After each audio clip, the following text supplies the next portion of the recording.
Hi, friends. November is National Caregiver Care Partner Month, and back with me to chat about the care partner role are Ed Smith and Jane Masterson.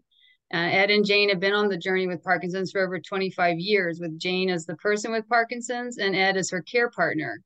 They've joined me for discussions on other topics that you may find helpful, so look for those under the informational playlist section of the channel. I'd like to start off talking about the distinction between care partners and caregivers, at least as far as I'm familiar.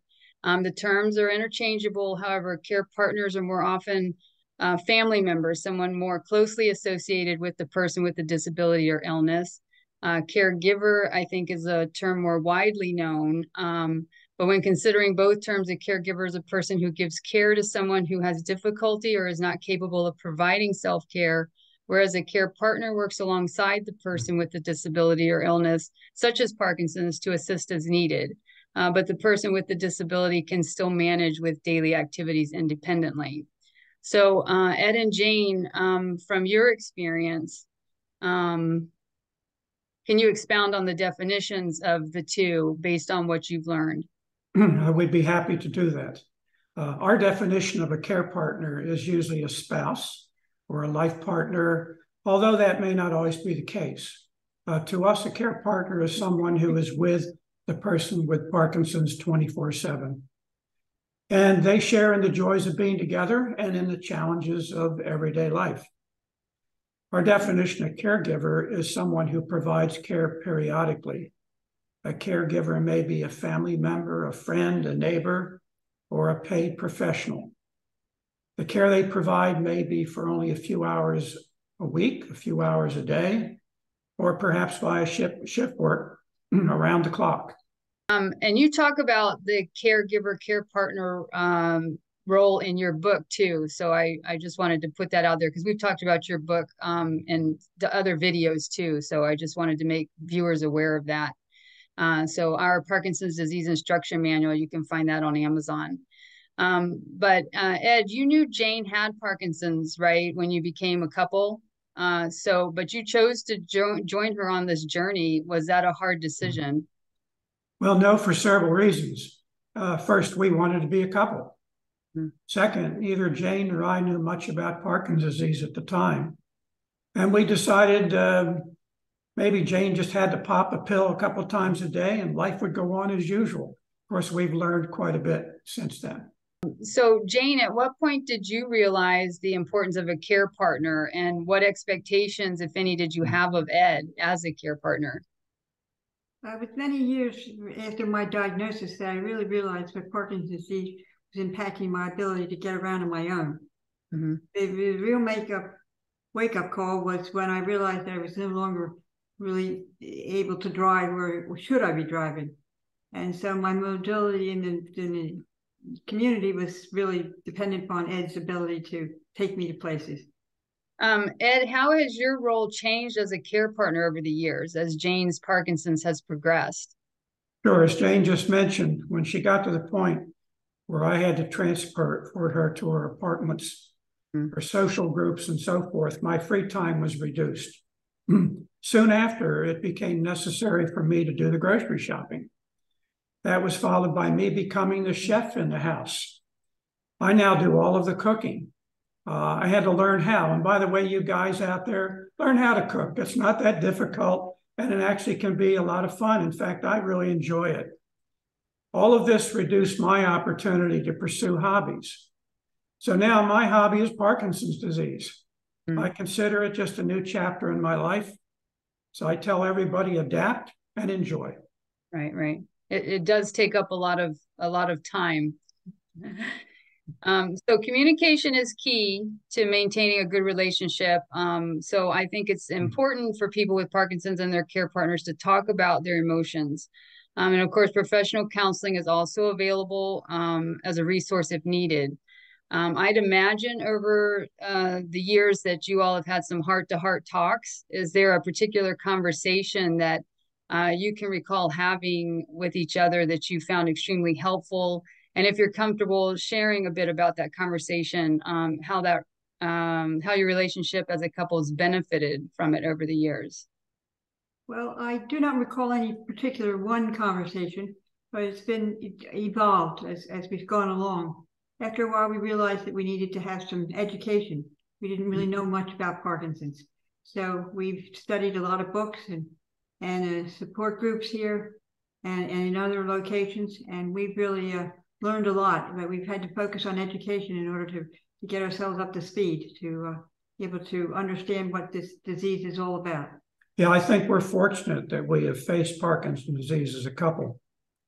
Right. Couples breaking up because of a Parkinson's disease diagnosis. This was never a consideration by the two of us.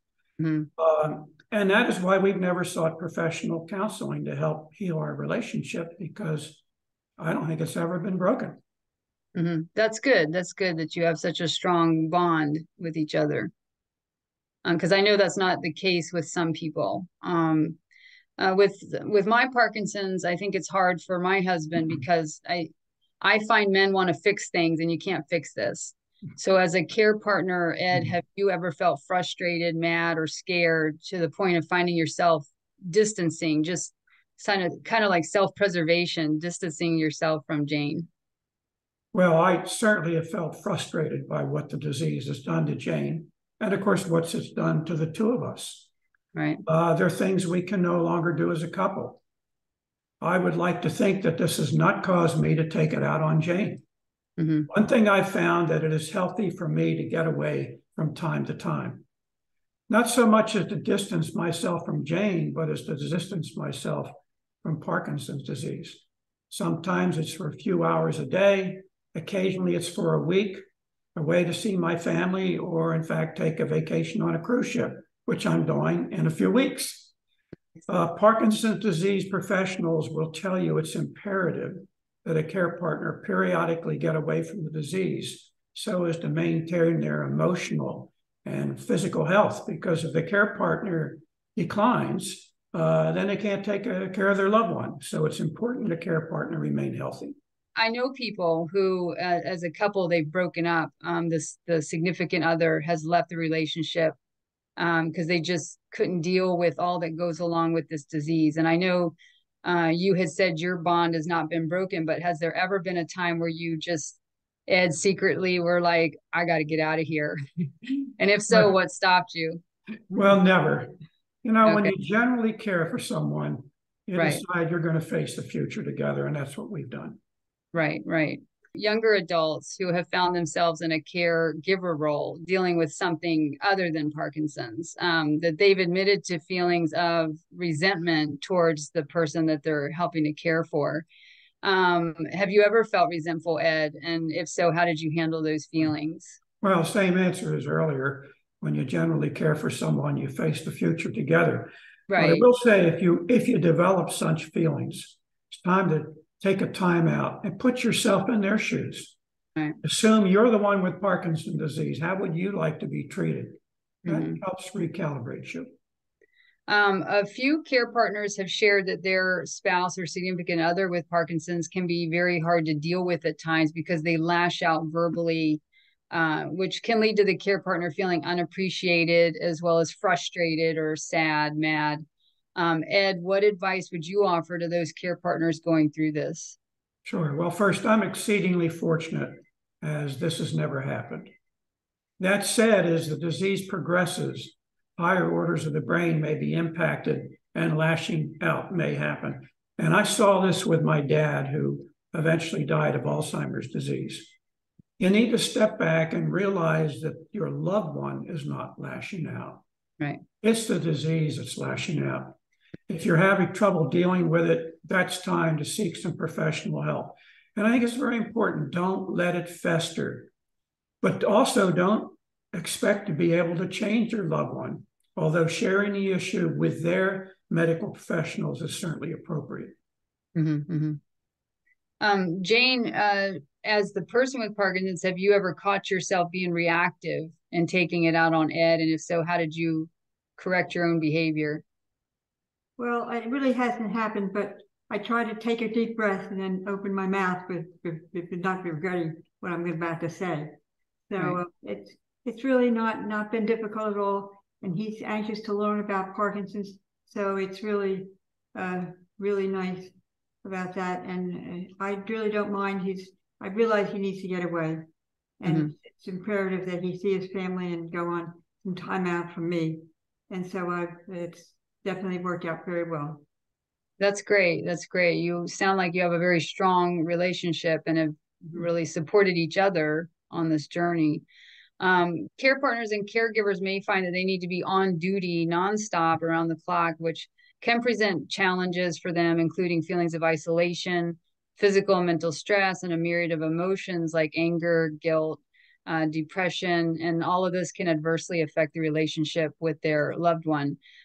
So I understand in 2022, several of you at your community at the villages met to discuss care partner statistics and how to reduce care partner stress. Can you talk a bit about that meeting and what ideas the group came up with to help with some of those issues? Yeah, I'll be happy to do that. I actually ran the care partner focus group a year ago here in the villages. And actually the results of that are available on our website. So let me tell you what the website is. It's actually very simple. Parkinsonsthevillages.com. So I'll say that again, Parkinsonsthevillages.com. That'll take you to the home page. And if you look up at the top right, you'll find there's a link to care partners. And click on that, and there are lots of great ideas there. Here are a few highlights. For first thing, there's statistics. A study reported in the Journal of the American Medical Association, often called JAMA, found that for stressed care partners, 66 to 96 years of age, mortality was 63% greater than for those not providing care. So think about that. Care partners, you are definitely at risk. But the good news is that if you're able to lower that risk, you get back to normal mortality. Now, I'll highlight a few things that are in that focus group results. First, it's imperative care partners take a periodic daily break from the disease. Believe it or not, I go do the grocery shopping, and I actually find that relaxing. It gets me away from Parkinson's for an hour or so. You also want to consider living arrangements like might lower stress. Unfortunately, Jane and I have slept in different bedrooms because she has REM sleep disorder. And, some people have a lot of difficulty making that decision, but you got to look at the health of both of you. Right. Also, it's imperative that you get support, and we can talk about that a little bit later, but it's also important that you do things together. Jane and I go out a lot for lunch. We just enjoy getting out of the house and so forth. So I'd recommend you go to our website. There's a lot of good information in the website. Yes, it's highly focused on the 10 support groups we have in the villages, but there's a lot of good information. Charlotte, you can comment. You've been to the website. I have. I think you have a lot of helpful information for your community, but I think it would offer people in other areas ideas if they want to set something up in their own communities. But you break it down with exercise groups, support groups that talk about, this is for women, this is for men. These are things you can do as couples. You have links to our videos, our other interview videos that we've done. So it's a helpful resource, the website, and as well as your book. So I think people with Parkinson's care partners can definitely gain a lot of insight from it. So it's a helpful resource. And I'll also include a link to the website in the community page. Thank you. Depression is one emotion that can profoundly affect those of us with Parkinson's as well as care partners. And I definitely encourage seeking professional help for working through that. What do you all feel are some signs of emotional distress, such as depression, that a care partner or caregiver can look for within his or herself? Sure, let me go over a few of them. A depressed mood most of the day. You're feeling sad, empty, hopeless, even on the verge of tears. Loss of interest or pleasure in activities you once enjoyed. Some people lose weight, some people gain weight, decrease or increases in appetite, difficulty sleeping or being overly tired, restlessness or feeling slowed down, fatigue, loss of energy, feeling worthless or guilty, a lack of concentration or difficulty with decision making. And the last and worst is thoughts of death or suicide. So these are just some of the things that are recognized to be signs of depression. And for care partners, you need to keep your eye, you need to be attuned to the person you're taking care of. And if you begin to see these sort of things, you need to take action, because depression is very common with people with Parkinson's disease. And I might add, it might be due to a loss of a specific neurotransmitter, such as serotonin. We're all pretty much familiar with problems people have with Parkinson's disease, specific neurotransmitters, but there are different neurotransmitters involved in depression. So what do? You make an appointment with a person's neurologist. Talk about what's happening. Drugs can definitely help. And I will tell you, we know that from personal experience. We've actually been through that. I recognize these symptoms of Jane. We got a hold of her neurologist. They made some adjustments in her drugs. We were told it might take upward of 8 weeks. And by goodness, not only did I see improvement, our friends made comments. Jane, what's happened? You know, you're much more upbeat and so forth. For the care partner, professional help is also appropriate. So if you're having signs of depression as a care partner, start with your primary care physician. Don't try and treat yourself. Right. And I want to put a plug in here that we are not, none of us are medical professionals. So we are anything from, and I have the disclaimer, but from my videos and here as well, we've gained some knowledge from educating ourselves, from talking to our medical professionals. But I encourage anybody watching, talk to your doctor. And I've said before, and we've talked about this earlier with communication, it is key. A doctor can't help you if they don't know what's going on. So you have to be very open about what you're experiencing, what you're feeling, even if it's embarrassing or you feel it's a tough question. Email ahead of time or write it on a piece of paper and hand it to the doctor. Once the conversation starts, it's easier to get going with it, but you have to be open with communication so you can get that help if you need it. So as the disease progresses, care partners may find it challenging to figure out how much assistance to give their person with Parkinson's, when to give it. Do you have any words of wisdom for care partners for offering and giving assistance? You need to do as much as you can yourself, because in many cases we see that the caregiver is always there doing for the Parkinson's. But you need to also recognize the fact that you don't want to fall. You don't want to jeopardize your safety or their safety in trying to help you. But it's easier to just fit into the community with doing things yourself. I think as a person with Parkinson's, it's important to remember that it's natural for people to want to help. Many of us want to maintain our independence as much as possible, but I know someone who deals with falling frequently and has stated that close friends and family know, well, they're well aware that she does not want help. She wants to be independent with getting herself back up, back on her feet. But when she's in public and falls, strangers, she says they run to her aid and she gets frustrated. So what suggestions would you offer someone with Parkinson's and how to respectfully respond to others for unwanted assistance? Well, when I get in the car, there are many times where I can't communicate with my brain to my feet and my legs. And it may take me upwards to 5 minutes to get in the car. But Ed stands behind me, and people do come up. They're very, very conscious of my needing possible help. But I say it's Parkinson's, and life is called in slow motion, and there's really nothing you can do. But let me try to get myself up there. And really, after a while, I take a deep breath and I move right into the car. There may come a time when a care partner feels that their person with Parkinson's is struggling more with balance, for example. However, the person with Parkinson's is railing against the idea of using any sort of mobility assistance. So what things can the care partner say or do to encourage the person with Parkinson's to reconsider? Well, the care partner plays a key role here.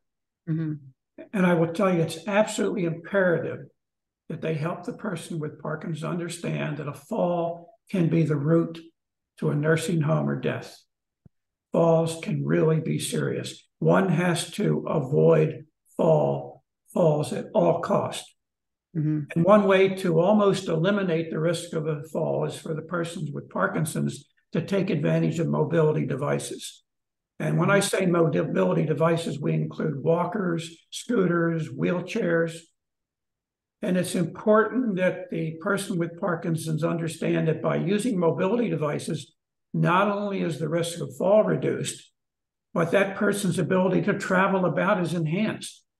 In a way, a mobility device aids the person with Parkinson's and their care partner to regain their life as a couple.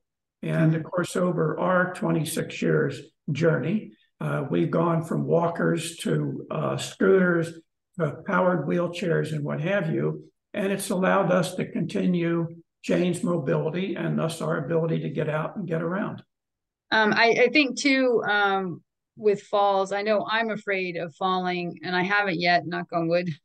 But you know, they talk about how important exercise is for us. So any sort of fall, even though it might not be, you know, cause total devastation for me, any recuperation is going to set me back from exercise. So I'm afraid of that as well. So driving is a very sensitive subject for a lot of people with well, a lot of people period, but a lot of people with Parkinson's. What steps can the care partner take to intervene if the person with Parkinson's ability to effectively multitask is adversely affecting the ability to safely operate a vehicle? Well, the care partner is very important here. And we like to tell people, don't ask your doctor if you should drive, ask your lawyer. If you have an accident as someone with Parkinson's, that's going to put them at a substantial disadvantage in a lawsuit. It is well known that people with Parkinson's cannot multitask. It's a very early symptom. And we all know this. Driving is an intense multitasking activity. So we like to tell people, don't put your life savings at risk by continuing to drive with a Parkinson's diagnosis. It's just not worth it. And I think that's enough said on that subject. Right. I agree with you. I've chosen to not drive anymore because I noticed with work, my ability to multitask was gone. So, and in earlier conversations with you all, especially you, Ed, you scared me into not driving.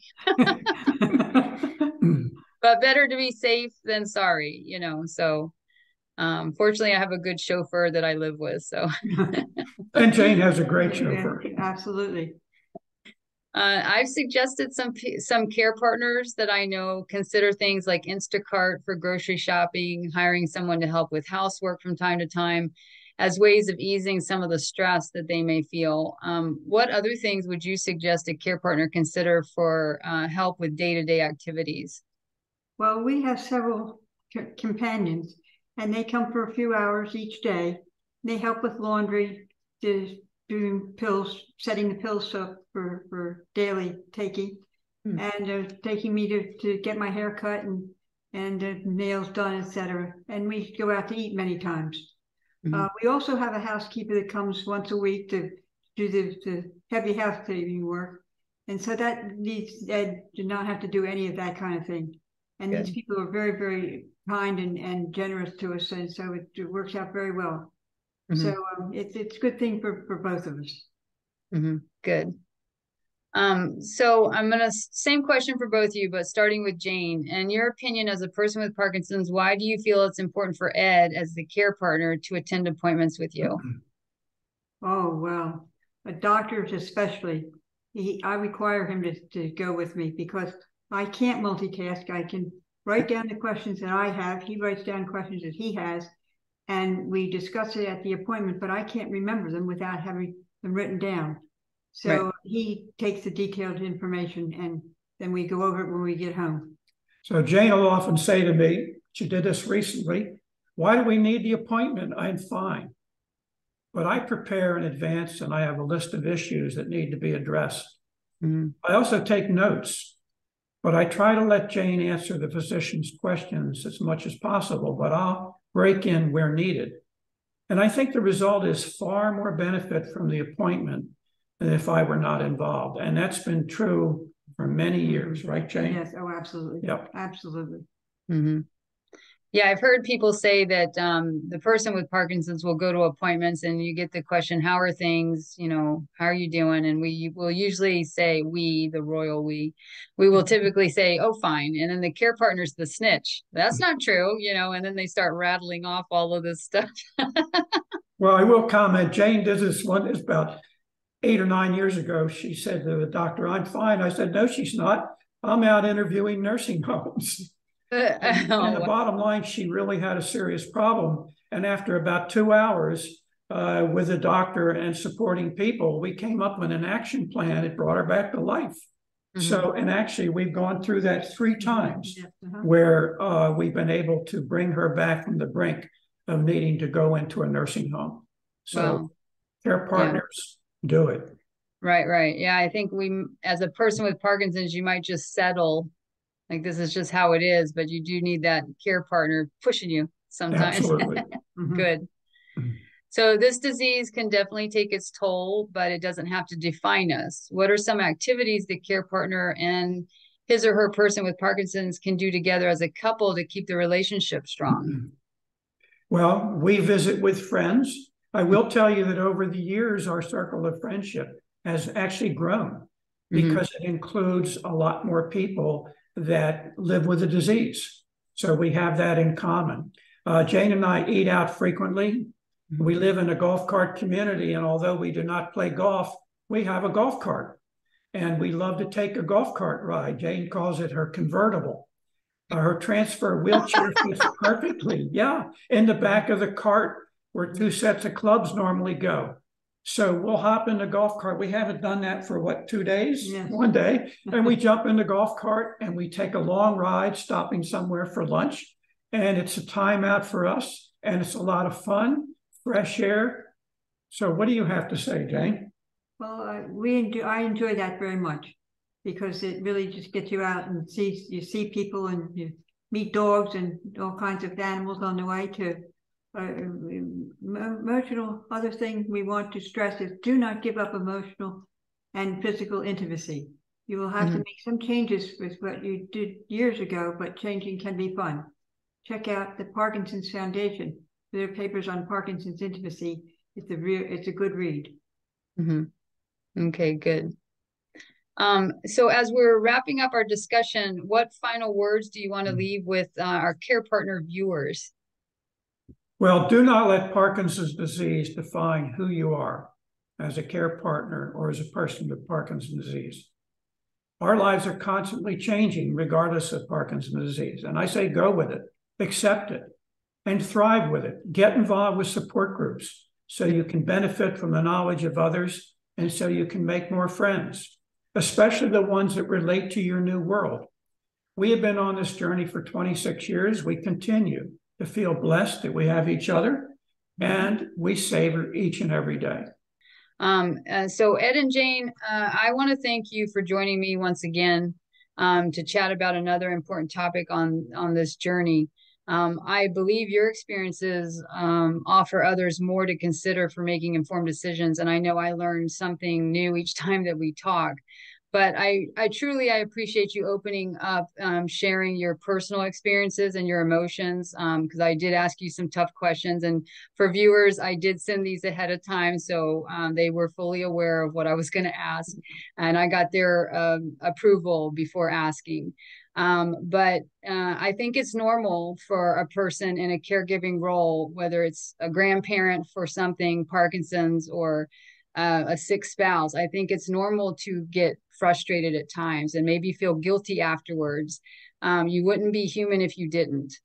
So after I was diagnosed, I told my husband that things could get ugly, and if he wanted to leave, then I'm giving him an out because I didn't want to be a burden to him later. And I know some people gasp and ask, why would you say something like that? But I've talked to many other people who said the same thing to their significant other. And I try to be very open and honest with my videos and postings because I know other people out there are thinking the things I think or feeling the things I feel. And I want them to know that we're all unique, but we're not that unique. You know, you are not alone in what you're going through. I really appreciate you all sharing your time again. And so thank you both for joining me in this conversation, and hopefully it'll help others. I want to send out a huge thanks of appreciation to all care partners and caregivers. Your job is very hard. I just can't imagine. And you're truly invaluable players on this journey. So thank you. Thank you for all of your efforts, patience, especially in love. Thanks so much for tuning in. Stay positive, friends. Keep moving, and I'll see you soon.